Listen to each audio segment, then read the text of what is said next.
Ilusio handiz hartu nuen ideia eta lanean jarri nintzen eta uste dute liburua oso ondo geratu dela eta polita dela. De primeras fui muy reacio, pues porque al final cuento muchas cosas que en principio no me hubiese gustado contar o no creía que las iba a contar.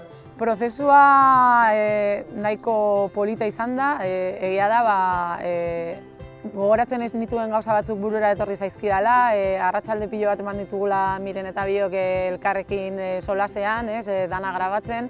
Para mí ha sido una experiencia súper bonita, única. Nos juntábamos durante muchas tardes para charlar, Josemar y yo.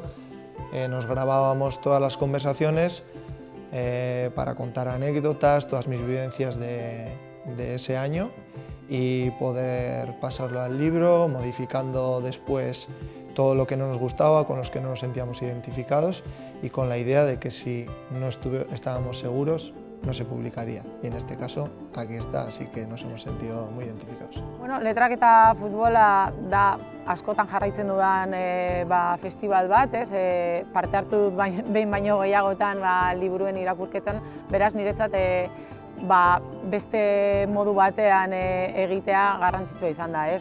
Klubak holako apostua egitea beti irakurmena sustatzeko oso positiboa iruditu zait, eta kasu honetan baita ere liburu batekin parte hartzea desberdina da eta askoz ere politagoa niretzat. Realmente nunca he sido un buen lector y que un libro mío, en este caso, pues pueda promocionar la lectura, pues me siento orgulloso, motivado, porque es algo diferente y de lo cual pues espero que pueda ayudar.